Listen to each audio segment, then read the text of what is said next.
বিসমিল্লাহির রহমানির রহিম। যারা আমার সঙ্গে আছেন সবাইকে আসসালামু আলাইকুম।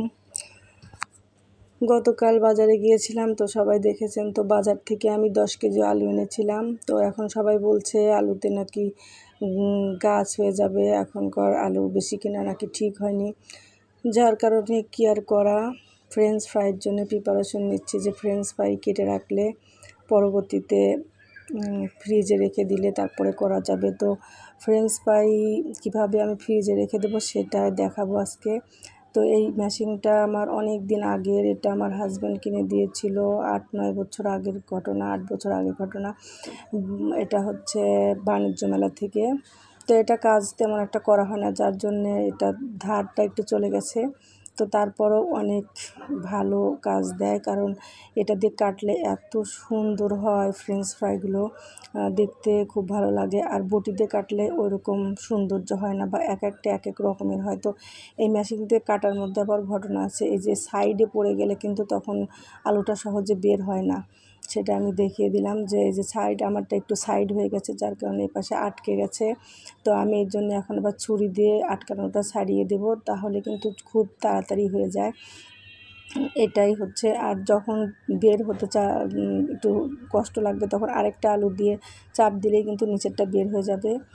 তা এটা দিয়ে ফ্রেঞ্চ ফ্রাই করলে আসলে অসম্ভব সুন্দর হয়। তো আমি কিভাবে এটা করেছি সেটা পুরোটাই দেখাবো, তো ততক্ষণ পর্যন্ত সঙ্গে থাকবেন। আর তবে আজকে ভেজে দেখাতে পারবো না, কারণ ফ্রেঞ্চ ফ্রাই আসলে সস ছাড়া ভালো লাগে না।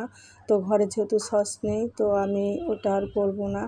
তো এই মেশিনটা আসলে আমার হাজব্যান্ড যখন কিনে দিয়েছিল, আমি কিছুতেই কিনবো না, সে জোর করেই বাণিজ্য মেলা থেকে কিনে দিয়েছিল। এটা কিনে দেওয়ার 1 মাস পরেই সে অসুস্থ হয়ে গেল। হয়তো বা অসুস্থ হবে দেখেই সে জোর করে আমার সব প্রয়োজনীয় জিনিস কিনে দিয়েছিল। আসলে আমি এর আগেও একটা কথা বলেছি, আসলে স্বামী পৃথিবীর বাবা মার পরে স্বামীর ভালোবাসা। স্বামী সব সময় চায় যে তার ওয়াইফ কেমনভাবে ভালো থাকবে, তার সুযোগ সুবিধা কোনটায় হবে, সে কোনটাতে খুশি হবে। এতটা ভালোবাসা পৃথিবীতে বাবা মা ছাড়া আর কেউ বাসতে পারে না। আর যার স্বামী নেই তার আসলে ভালোবাসার জিনিসই নেই। তো আমার বাবা মাও নেই, স্বামীও নেই, মানে সবচাইতে মনের কথা বলার লোকটাই নেই। এক সময় ছিল মাকে সব সময় কল দিতাম, দিন 2 বারও কল দিতাম, এখন সেই কল দেওয়ার লোক নেই। আবার হাজব্যান্ডকে 14 বার কল দিতাম যে কতক্ষণে আসবে, কখন আসবে অফিস থেকে, সেই লোকটাও নেই। কি আর করা। আর এই যে এটা ওই মেশিনের সঙ্গে কিন্তু এই যে পেঁয়াজ কাটার মেশিনটাও ছিল, এটা দিয়েও ঝটপট পেঁয়াজ কুচি করা যায়। ডিম ভাজির ক্ষেত্রে বেশি ভালো হয়, পেঁয়াজ কাঁচামরিচ একবারে দিয়ে এটা করলে কিন্তু খুব দ্রুত সময় হয়ে যায়। তো এর সঙ্গে কিন্তু অনেকগুলো জিনিসের প্যাকেজ ছিল, একবারে 1200 টাকার অনেক রকমের জিনিস, কাঁচামরিচ কাটা, এগুলো অনেক রকমের জিনিস ছিল।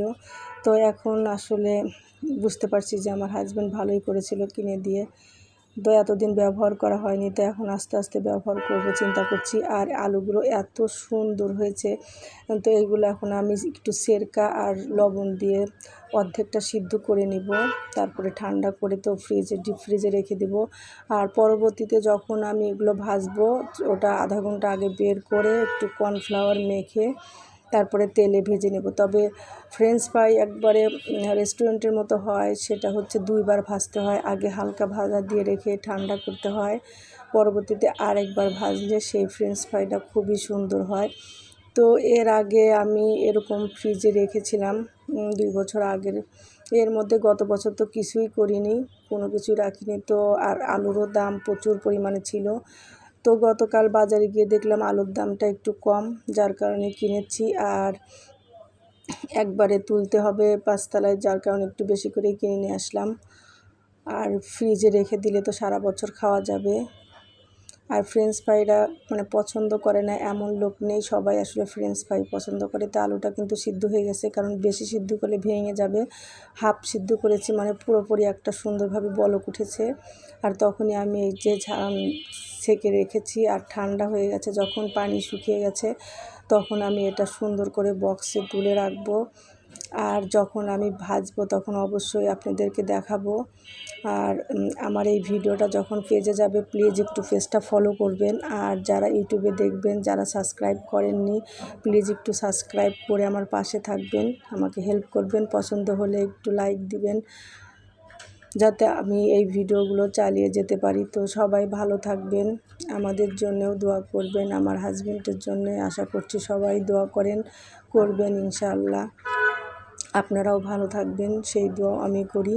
পরবর্তী দিনে একটা নতুন ভিডিও নিয়ে আপনাদের সামনে আসব, সেই অপেক্ষায় আছি। আল্লাহ হাফেজ, আসসালামু আলাইকুম।